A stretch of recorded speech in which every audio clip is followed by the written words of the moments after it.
Nous sommes ce matin avec Marc-Olivier Schull de Myeline Intelligence Artificielle, donc au profit de la santé mentale. Bonjour Marc-Olivier, ça va bien? Ça va très bien, toi? Très bien, merci. Donc, on a eu l'occasion de se rencontrer au TEDx Laval au printemps dernier, où est-ce que tu as fait ton exposé sur ton projet actuel, qui est Myeline. Donc, explique-nous brièvement en quoi il s'agit, parce que quand on parle d'intelligence artificielle, les gens, tout de suite, là, on parle avec des scénarios de fin du monde et de Terminator. Là, c'est vraiment pour cerner des problèmes mentaux de façon plus efficace. Oui, alors déjà, rassure-toi, non, je ne suis pas en train de construire Terminator ou iRobot ou quoi que ce soit. Je suis content que ça te rassure. Mais ce qu'on est en train de faire, c'est vraiment essayer de s'attaquer à un gros problème qu'on a dans la société aujourd'hui. C'est qu'on est en train de développer plein de recherches dans le domaine de la santé mentale. Sauf que cette recherche est absolument pas rendue accessible, que ce soit aux patients ou aux professionnels. Okay. Puis une des raisons là derrière, c'est parce qu'on a trop de masse d'informations. On a plus de 3000 articles par jour, ce qui fait qu'aucun humain arrive à lire tout ça puis à se tenir à jour. Et puis si l'humain était capable de le faire, il ne serait pas en train de faire des diagnostics, j'imagine. Exactement. On a estimé que rien qu'un autisme, il faudrait que je passe 18 heures par jour à lire pour me tenir à jour. C'est sûr que si je fais ça, je fais plus beaucoup d'interventions. Et voilà. Donc nous, on essaie de prendre des intelligences artificielles puis de leur renseigner à faire ce travail-là pour que si jamais moi, en tant qu'intervenant ou qui que ce soit qui se pose une question sur la santé mentale, puisse directement venir et obtenir une réponse qui soit sûre et scientifique, ce qui est déjà beaucoup, efficace et qui en plus soit personnalisée pour sa situation unique. Et puis, bonne nouvelle, ça va bon train. Ça fait déjà un certain temps que vous travaillez là-dessus. Et à l'heure où on se parle, on est dimanche matin. La plateforme va être lancée sur votre site web, donc disponible. Et c'est pas seulement disponible aux professionnels de la santé mentale, ça y va par plusieurs niveaux, à ce que je comprends. Donc, les gens qui sont juste un petit peu curieux à savoir, écoute, j'ai un autisme dans ma famille, parce qu'on s'entend que vous débutez avec l'autisme au départ. C'est le premier bloc auquel vous vous attaquez, qui n'est pas rien, qui est vraiment énorme. Exactement. Nous, on a décidé de choisir de construire un premier prototype dans le domaine de l'autisme pour ensuite pouvoir étendre à tous les domaines de la santé mentale. Donc là, notre premier prototype va être disponible lundi. Oui. Que tout le monde pourra venir sur myeline.ca ou myeline.info puis pouvoir commencer à tester l'intelligence artificielle. Ensuite, c'est un prototype. Il y a des choses à améliorer encore, mais c'est justement l'occasion pour que tout le monde puisse nous donner des feedbacks, que ce soit des parents, des amis, des intervenants, pour nous aider à l'améliorer puis préparer notre version 2 qui sortira en janvier. Janvier avec une application mobile. Oui, donc on est dans l'air du temps. Et puis, ta vision sur ça, la vision de ton équipe, où est-ce que vous aimeriez amener le projet et puis qu'est-ce que vous avez besoin pour vous rendre à cet objectif? Je te dirais que notre vision, c'est vraiment de pouvoir révolutionner tout le domaine de la santé mentale. C'est le problème dont on parle. Comme on disait, là, on commence par l'autisme, mais c'est quelque chose qui est généralisé pour non seulement la santé mentale, mais toute la médecine, tout le domaine scientifique de façon générale. Donc, on veut pouvoir avoir les moyens de développer des algorithmes qui vont être efficaces partout. C'est sûr que pour ça, il y a encore beaucoup d'améliorations à faire et il nous faut des moyens pour le développer. Fait que là, on est en pleine recherche de financement, mais on est optimiste qu'on devrait trouver assez rapidement puis pouvoir amener cette technologie qui peut objectivement révolutionner la vie de plein de personnes. Et puis, ça s'attaque présentement pour santé mentale, mais ça peut s'appliquer à tous les champs de la médecine, de la science éventuellement. Là. Clairement. Et puis, pour programmer l'algorithme initial que vous lancez cette semaine, comment vous avez procédé? Ça fait combien de temps vous travaillez là-dessus? Est-ce que vous avez pris le DSM-4, qui est le livre des maladies mentales, et puis vous l'avez scanné au complet dans l'ordinateur? Comment ça fonctionne? Alors, écoute, ce qui est toujours compliqué là-dedans, c'est qu'on dit qu'on a une intelligence artificielle, mais en réalité, on a un ensemble d'intelligences artificielles qui fonctionnent selon des principes différents les unes des autres. Fait qu'il y en a des, c'est vraiment de l'apprentissage machine. Fait que tu lui donnes beaucoup d'exemples jusqu'à ce qu'elle arrive à le faire toute seule, un peu comme tu le ferais avec un petit enfant, d'une certaine façon. Ou un chien qu'on voudrait montrer un petit truc. Exactement. Puis il y en a d'autres où c'est vraiment différent. Tu essaies de lui faire comprendre des choses. Fait que là, c'est vraiment, tu fais de l'explication. Tu lui dis, écoute, il existe des choses qui s'appellent des traitements, qui sont auprès de certaines personnes, etc.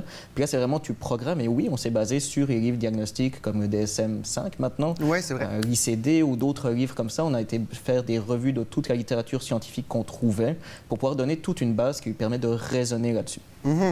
Et puis, tu me disais que en temps humain, apprendre tout ce qu'il y a à apprendre, ne serait-ce que sur l'autisme, ça prendrait plusieurs années, plusieurs décennies. Puis ça, c'est juste pour apprendre ce qu'on est rendu actuellement. C'est sans compter ce qui s'en vient. L'intelligence artificielle, elle peut le faire instantanément. Comment vous faites ça? Est-ce que vous voulez développer un réseau où est-ce que tous les professionnels sont comme branchés dessus et puis apportent leur influx d'informations? Bien, écoute, je trouve que ce que tu amènes est extrêmement important parce que, oui, ce qu'on peut faire, ce que l'intelligence artificielle peut faire, c'est quelque chose que l'être humain ne pourra jamais faire. Mais tu as l'inverse aussi. Tu as des choses que l'être humain peut faire que l'intelligence artificielle ne pourra jamais faire non plus. Ne serait-ce que développer vraiment la relation. On parle d'un domaine psychologique.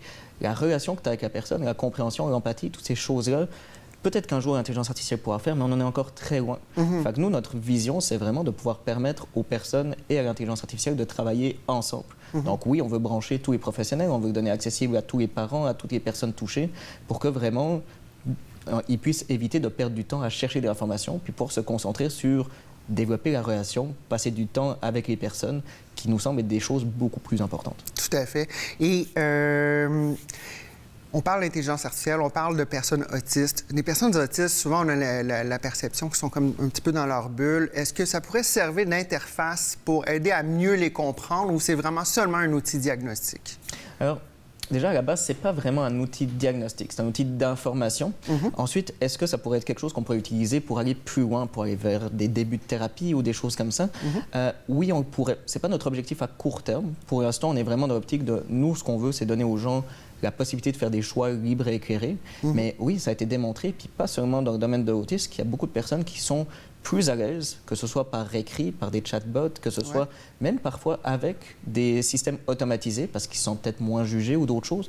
Fait que oui, il y a tout un potentiel dans même le traitement par intelligence artificielle ou par nouvelles technologies.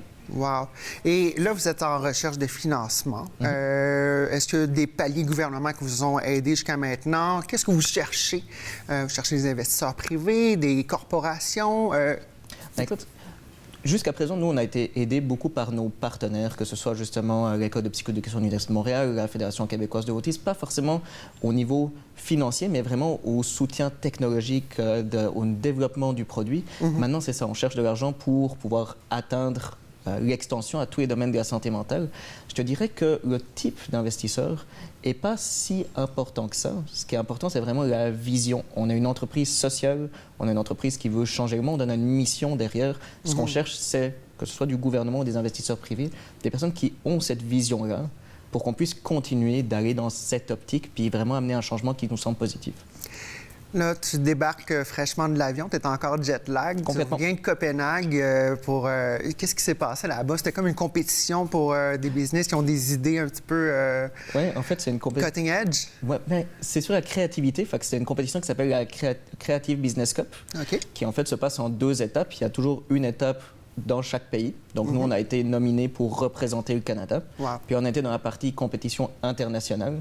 Fait qu'on on a été extrêmement ravis parce qu'on a reçu les félicitations du jury, ce qui, pour une compétition comme ça, est vraiment une belle reconnaissance. D'habitude, ils ne font pas des petites tapes sur l'épaule à moins que tu aies gagné. Non, effectivement. Fait que c'est vraiment quelque chose qui a été apprécié. Puis, c'était une superbe occasion pour pouvoir, justement, commencer à développer un réseau international parce que il n'y a pas grand-chose de plus international au monde que les difficultés de santé mentale. C'est vrai. Et puis, est-ce que les questions comme ça, est-ce que les variétés de maladies mentales diffèrent d'un pays à l'autre ou d'un continent à l'autre? Exemple, en Amérique du Nord, on est très stressé, on a un rythme de vie accéléré, on a les médias sociaux, on a de l'influx d'informations superflues de partout. Peut-être qu'en Inde, c'est différent. Est-ce qu'il y a vraiment des maladies, des pointes comme la dépression un peu plus courante en Amérique, etc.? Oui, il y a des différences culturelles. C'est vraiment une des choses, c'est une des raisons pour laquelle, d'ailleurs, on voulait rencontrer des personnes de beaucoup de pays différents. C'est parce que dès que tu essaies d'étendre dans un nouveau domaine, il faut adapter à la culture environnante. Fait que, là, on a eu la chance que justement l'Université de Montréal et Ivado nous soutiennent pour aller rencontrer ça. Puis on a eu des discussions extrêmement intéressantes sur, par exemple, la manifestation de la dépression, sur la manifestation de l'anorexie dans d'autres cultures. Fait qu'on va sans doute ajouter une dimension culturelle prochainement. Et pour terminer, juste pour le plaisir, on a Elon Musk dans les derniers mois, avec Stephen Hawking aussi, 2 têtes pensantes de notre ère, qui ont émis des avertissements quant à aux intelligences artificielles. Tout à l'heure, je t'ai posé la question hors d'ordre et tu me répondais, bah, c'est un petit peu fantaisiste parce que nous, c'est vraiment dédié à une cause. Si tu pouvais élaborer un petit peu là-dessus pour nos spectateurs. Fait qu'on commence l'entrevue avec Terminator et on finit avec Terminator aussi. Écoute, au moins, c'est ce qui vend, c'est ce qui vend, donc... Mais en fait, cette notion d'une intelligence artificielle qui va dominer le monde et devenir autonome, écoute, c'est très science-fiction et c'est pas du tout vers ça que va la recherche. Par contre, on développe un outil qui est extrêmement puissant, ça c'est vrai. Puis du coup, ça pose une autre question de dire comment est-ce qu'on va utiliser cet outil-là. L'intelligence artificielle est autant utilisée pour développer des nouveaux médicaments et des nouveaux traitements que pour développer des nouvelles armes. Fait que la réflexion va être beaucoup plus de dire comment est-ce qu'on fait pour que cette nouvelle technologie soit utilisée pour le bien de l'humanité. Puis nous, c'est vraiment ça qu'on défend. Donc, votre côté éthique, c'est un petit peu plus au niveau d'aider l'humanité plutôt que d'essayer de la contrôler comme certains autres pourraient le faire. Donc, pour plus d'informations, on va sur le site, ou même si on veut essayer la plateforme, la version bêta qui vient juste d'être, qui va être lancée demain matin, en fait.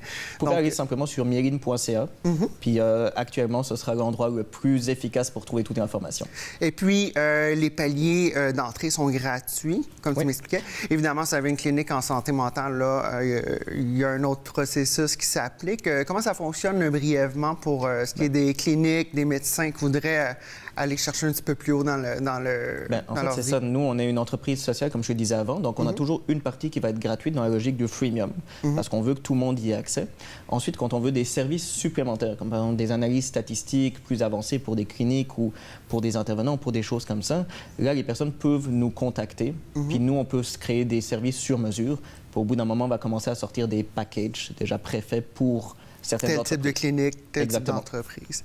Eh bien, c'est super intéressant. Bien, Marc-Olivier Schull, un gros merci d'être venu nous voir ce matin, et puis malgré le jet lag et tout le tralala. Et puis, si vous voulez plus d'informations à la maison, myeline.ca, tu me disais.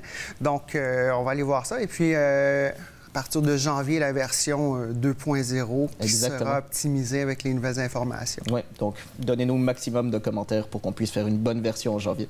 Bien, c'est fait. Le message est lancé. Merci beaucoup. Merci.